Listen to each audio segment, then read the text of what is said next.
What's up mga guys? Good day sa inyo at magandang gabi. Bidyong katatakutan na naman tayo for today's video. At paalala lang sa mga health condition at hindi sanay manood ng mga ganitong horror and creepy video na ina-upload natin is kailangan may gabay kayo na nakakatanda or may kasama kayo habang nanonood dito. Kasi pwede itong maging dahilan ng inyong disturbance sa inyong mahimbing na tulog. Or baka matakot kayo na pumunta ng banyo na mag-isa. So, credit nga pala kay Sir Pipoy Tandok sa ating nire-reaction video na edit video niya. So, wag na nating patagalin to mga guys. Alright, start na tayo. Let's go.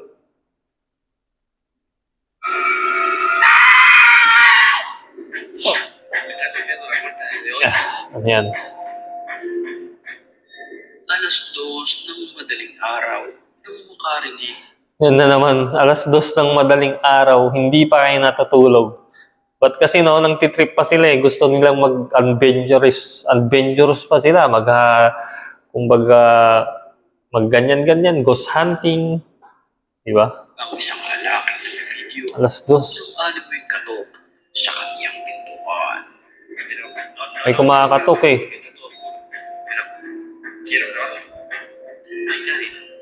Wala naman. Salamin yung pintuan nila pangit yung ganyang pintuan. Oh. Bubuksan mo pa talaga Lakas yung loob mo Ayaw tumigil ng kumakatok. Binuksan niya ang pintuan.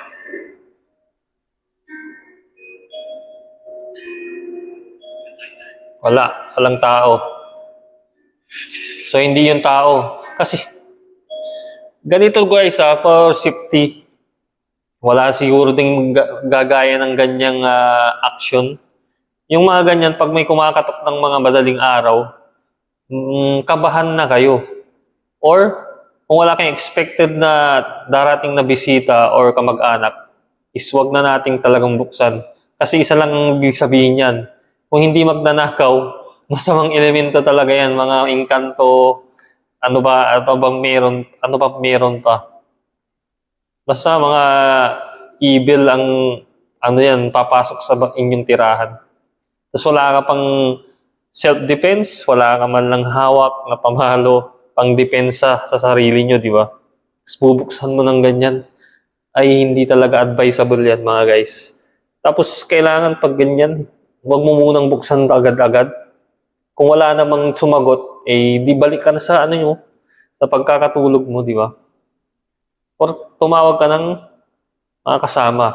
Pwede rin. Wala, di ba?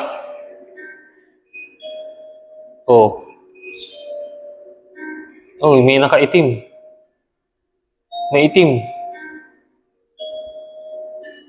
At sa kanyang paghahanap, Anino lang. pangilabot na nilalang Kinikilabutan sa bandang dilim na bahagi ng bahay. Anino lang, mga guys, na nakaitim. Kaya nakakilabot. Anong oras na ba? Oras na rin ng gabi, Doon naman tayo, si Sadako pa roon. So, comment na lang kayo kung may opinion kayo o comment sa comment section mga guys. Doon sa tinalakay natin na unang video na yun. Next! Aking ito, kasama ng kanyang May anak siya. Nang maisipan niyang mag-video sa mga pagkakataong iyon. Pero ang hindi niya Ang cute ng bata. isang Hindi na. kaliwin nila ang Ano yun? Teka lang. na nakunan ng kanyang mga anak. Ano nakita niya? Parang takot na takot siya. Gulat na gulat. Pagkakataong iyon. Pero ang hindi niya lubos inasahan, isang kaliwin nila Humaba yung uso Humaba yung uso niya mga guys Natakot. Napanguso niyo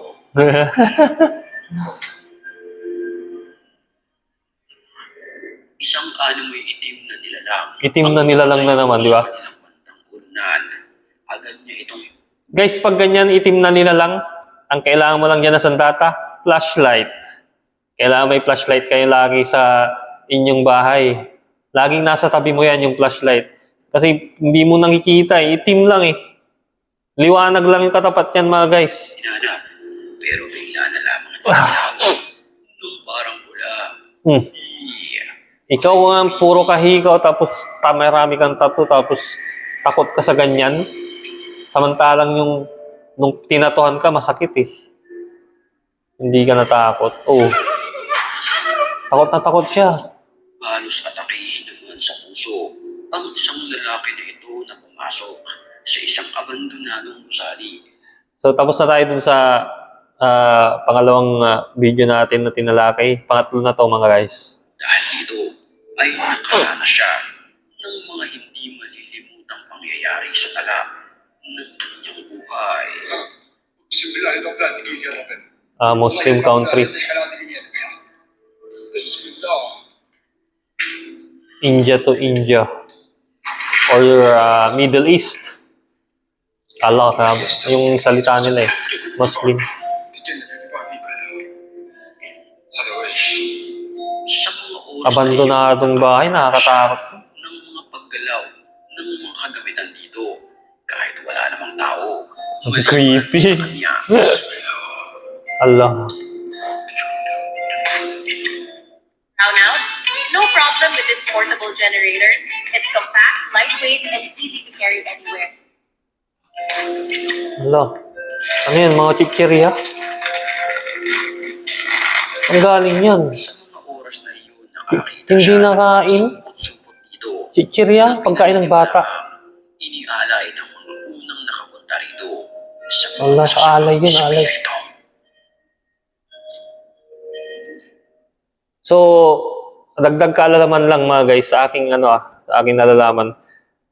May kasabihan kasi yan yung mga alay sa mga ganyan, sa mga bahay, sa manang mga namayapan lalong-lalo na sa sementeryo is wag na wag nating kainin. Kasi alay yan eh, para sa kanila. May masamang idudulot yun. So, yun yung kasabihan ng matatanda. Or kailangan wag mong gagalawin yun mga guys. Respeto doon sa pinag-alayan. Kasi may yan eh. May dasal na yun eh. May orasyon. Diba? May nagmamayari na yan. Kahit kagamitan mga guys na galing sa mga yumao na mga inalay na kagamitan, mga alahas. May masamang yan eh. May masamang pwedeng idulot yan mga guys. So, huwag nating gagawin na lang yung mga damit. Di ba yung iba? Damit, alahas. Baka masundan ko nung kaluluwang hindi matahimik. May sa'yo. May sumunod sa'yo. Masundan ka. اللي هنا بسم الله Kaya nga, wait lang guys. Kaya nga uso yung, di ba, pagka pumunta ka sa lamay, or may pinanggalingan ka na mga, yun, lamay nga, example lamay, or living, kailangan mo pang, huwag ka munang dumiretso sa inyong bahay. Kailangan mo pang magpagpag.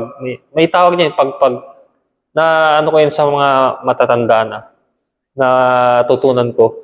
Kailangan mo pang magpagpag. Dumaan ka muna sa isang lugar na yung pwede mong itanggalin yung mga pamaya may mga bad spirit na kumapit sa iyo o di ba, sa mga pinanggalingan mo. So, yun yung mga kasabihan ng matatanda. Superstitious belief, di ba? Wala namang masama kung susundin natin yun. والله الظاهر اللي باخذها معي Tulad yan, oh. Oh, takot na takot siya. Yan. Yan mga guys, pag mag-ghost hunting ka, sinasabi ko sa inyo, kailangan matatag yung loob mo, yung paniniwala mo sa Diyos. Sa Diyos is matibay talaga. Kasi yan, oh, unahan ka ng takot. Mamaya ang tinakbuhan mo is pwede ka palang maaksidente, malaglag, matusok ng matulis na bagay sa pagtakbo mo. Walang ano-ano eh. May kumalabog kasi, oh. Bumagsak na lamang ang pintuan Sorry masyado akong madaldala mga guys. Espiritu nga sa lugar. Habang nagtitipon naman ang grupong ito, isang animoy nakakapangilaw Ano na yan? na matandang babae ang bigla Ay, may na nakasilip sa sumilip bintana, tuwan boy. at Mga guys. nagtataranta ang grupo dahil sa Nakakatakot. kanilang nakita. Kaya ko po. Hala, Mapapansin na Hala. para ba itong nakasuot ng damit na pangmangkukulam at Hala. naghahanap ng kanyang bibig timahin. teka lang. Naglasada, boy.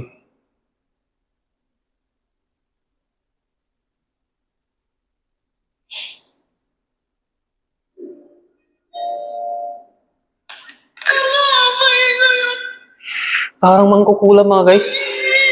Dito natin. Kukulam at ang bigla na lamang sumilip sa pintuan. Agad Eh, nakakakilabot. ang grupo dahil sa kanilang Mga nakita. black magic yan.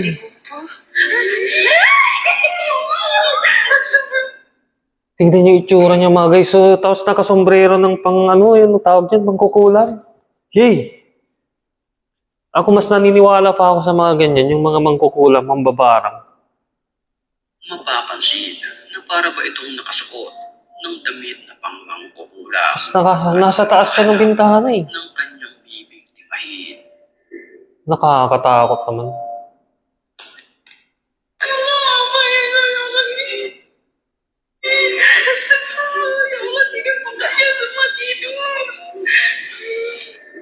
Isang animoy serpian Allah, at si wait lang. Lady naman ang Ulitin natin yun. mapapansin na para ba itong Kaya guys, pag may encounter kayo na ganyan, no? Diba? Kikilabutan ka dyan kahit marami kayo. Ang kagandahan yan, may makakarami ka sa takot mo. Kung mag-isa ka dyan, grabing takot mo yan mga guys. Makikita mo yung mangkukulam, mismong sumilip. Baka may gustong, may pakay yan eh. Dyan sa mga ano, dyan sa mga tao na dyan, na nandyan, na nagbibideo. Yung mangkukulang pa si Black Magic yung gamit ng mga yan. Itim na mahika. Evil. Demonyo yung mga yan eh. Kampon ng mga kasamaan yan eh. Gumagamit siya ng Black Magic. So, kung may comment kayo o suggestion sa mga bidyong tinalakay natin mga guys, comment na lang kayo down below sa comment section. O kung gusto nyo ng mga ganitong video, horror and creepy video na nakakatakot, na tinatalakay natin, is click nyo na lang yung subscribe button mga guys at notification bell para lagi kayong updated sa aking i-upload na upcoming pang mga video.